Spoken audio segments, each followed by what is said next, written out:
નમસ્કાર મિત્રો, હું અંબાલાલ પટેલ, મારી પોતાની ચેનલ અંબાલાલ પટેલમાં તમારું સ્વાગત છે.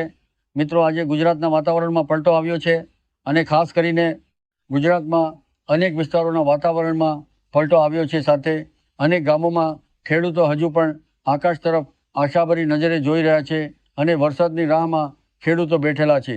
મિત્રો, આ પ્રકારની પરિસ્થિતિ ભાગ્યે જોવા મળે છે. ભારતીય હવામાન વિભાગે અગાઉથી જ સંકેત આપ્યો હતો કે આ વર્ષે જૂન મહિનામાં વરસાદમાં થોડી ઘટ જોવા મળી શકે છે, પરંતુ આટલી મોટી માત્રામાં વરસાદની અછત રહેશે તેવી સંભાવના ખૂબ ઓછા લોકો વ્યક્ત કરી રહ્યા હતા. હવે આગામી 7 દિવસની આગાહી પણ એવી જ દર્શાવી રહી છે કે રાજ્યમાં વ્યાપક અને ભારે વરસાદની શક્યતા ખૂબ મર્યાદિત રહેશે.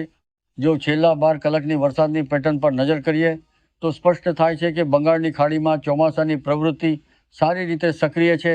ત્યાં સતત વાદળો અને વરસાદી સિસ્ટમો વિકસી રહી છે, પરંતુ ગુજરાત, રાજસ્થાન અને પશ્ચિમ ભારતનો મોટો વિસ્તાર હજુ પણ મજબૂત વરસાદથી વંચિત છે. તેના પાછળનું મુખ્ય કારણ એ માનવામાં આવી રહ્યું છે કે પાકિસ્તાન તરફ સતત સાયક્લોનિક સર્ક્યુલેશન અને અરબી સમુદ્ર તરફ એન્ટી સાયક્લોનિક પરિસ્થિતિ સર્જાતા ચોમાસાના પવનોને પૂરતો સહકાર મળી રહ્યો નથી. પરિણામે જે ગતિથી ચોમાસું આગળ વધવું જોઈએ તે ગતિ જોવા મળતી નથી.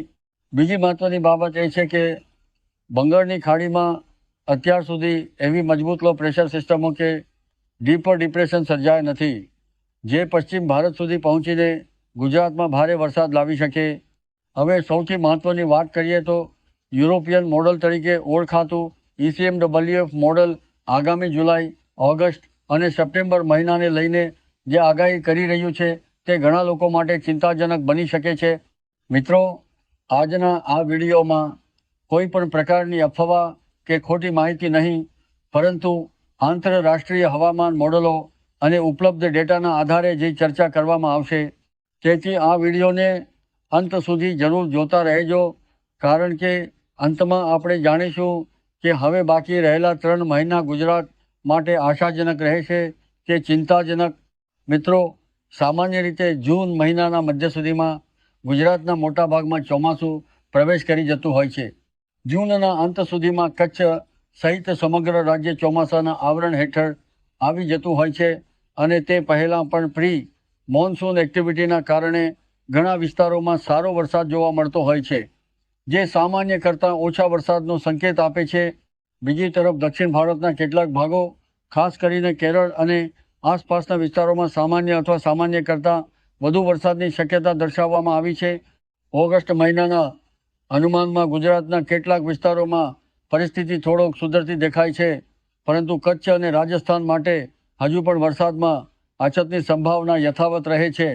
ત્યારબાદ સપ્ટેમ્બર મહિનાના અનુમાનમાં પણ સમગ્ર રાજ્યમાં ખૂબ જ સારો વરસાદ થશે તેવા સ્પષ્ટ સંકેતો હાલ જોવા મળતા નથી. નોંધનીય બાબત એ છે કે આ આગાહી જૂન મહિનાના ઉપલબ્ધ હવામાન ડેટાના આધારે તૈયાર કરવામાં આવી છે અને ECMWFનું મોડલ વિશ્વના સૌથી વિશ્વસનીય હવામાન મોડલોમાંનું એક માનવામાં આવે છે. હવે આગામી 15 દિવસના અનુમાન પર નજર કરીએ તો શરૂઆતના દિવસોમાં ગુજરાત માટે કોઈ મોટો વરસાદી રાઉન્ડ દેખાતો નથી. મહિનાના પ્રથમ થોડા દિવસો સુધી રાજ્યના મોટાભાગના વિસ્તારોમાં માત્ર છૂટાછવાયા વરસાદની શક્યતા છે. ત્યારબાદ ધીમે ધીમે બંગાળની ખાડી તરફ વરસાદી સિસ્ટમો સક્રિય થતી દેખાઈ રહી છે, જેના કારણે જુલાઈ મહિનાના પ્રથમ સપ્તાહના અંત તરફ વરસાદની શક્યતાઓમાં વધારો થઈ શકે છે. કેટલાક વિસ્તારોમાં મધ્યમથી ભારે વરસાદ અને થોડાક વિસ્તારોમાં અતિ ભારે વરસાદ પણ નોંધાઈ શકે તેવી સંભાવના હાલના મોડલો દર્શાવી રહ્યા છે. પરંતુ અહીં એક મહત્વની બાબત ધ્યાનમાં લેવાની છે. અરબી સમુદ્ર તરફથી ફૂંકાતા ખૂબ જ તેજ પવનો હજુ પણ ગુજરાતના દરિયાકાંઠાના વિસ્તારોને અસર કરી શકે છે. જ્યારે પવનની ગતિ ખૂબ વધારે હોય ત્યારે વરસાદી વાદળો લાંબા સમય સુધી એક જ વિસ્તારમાં ટકી શકતા નથી, જેના કારણે ઘણા વિસ્તારોમાં વરસાદની માત્રા ઘટી શકે છે. ખાસ કરીને દરિયાકાંઠાના વિસ્તારોમાં વહેલી સવારે હળવો કે મધ્યમ વરસાદ પડે અને ત્યારબાદ દિવસ દરમિયાન પવનના કારણે વરસાદમાં ઘટાડો જોવા મળે તેવી સંભાવના હાલ વ્યક્ત કરવામાં આવી રહી છે.